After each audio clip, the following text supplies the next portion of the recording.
కొందరు దర్శకులకు ఇండస్ట్రీతోనే కాదు దేశంతో కూడా పనుండదు. అందులో జేమ్స్ కామెరూన్ ఒకరు.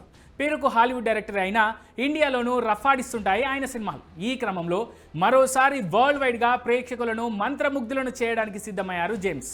ప్రపంచవ్యాప్తంగా కల్ట్ ఫ్రాంచైజీగా నిలిచిన అవతార్ సిరీస్ 3వ భాగం అవతార్ 3 ఫైర్ అండ్ యాష్ ఈ డిసెంబర్ 19న ప్రపంచవ్యాప్తంగా విడుదల కానుంది. అవతార్ ఫస్ట్ పార్ట్లో పాండోరా ప్రపంచాన్ని ప్రేక్షకులకు పరిచయం చేసిన కామెరూన్ సెకండ్ పార్ట్లో సముద్ర గాథను ది వే ఆఫ్ వాటర్తో చూపించాడు. ఇప్పుడు థర్డ్ పార్ట్లో అగ్ని చుట్టూ మొత్తం కథను నడిపించినట్టు ట్రైలర్ను చూస్తే అర్థమవుతోంది. అందుకే పార్ట్ 3కి ఫైర్ అండ్ యాష్ అనే టైటిల్ పెట్టారు. మొదటి 2 భాగాలను మించి ఈ 3వ సినిమా కోసం ఎఫర్ట్ పెట్టామని చెబుతోంది అవతార్ టీం. కలెక్షన్స్ కూడా అదే స్థాయిలో ఉంటాయని ధీమా వ్యక్తం చేస్తున్నారు మేకర్స్.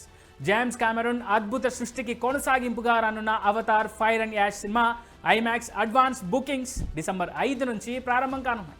డిసెంబర్ 19న గ్రాండ్ థియేటికల్ రిలీజ్కు సిద్ధమవుతున్న 3వ భాగం అవతార్ ఫైర్ అండ్ యాష్కి భారత మార్కెట్లోనూ భారీ క్రేజ్ ఉంది.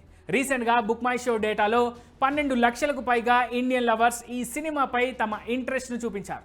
అడ్వాన్స్ ఇంట్రెస్ట్లో ఇంత భారీ నెంబర్ సాధించడం పెద్ద సినిమాలకే సాధ్యం కాగా ఇప్పుడు అవతార్ బెంచ్ మార్క్ సృష్టించింది. మొదటి 2 భాగాల్లో చూసిన భావోద్వేగం, విజువల్స్ ఈసారి కూడా మరింతగా ఉండబోతున్నాయన్న అంచనాలు ప్రేక్షకుల్లో ఉన్నాయి.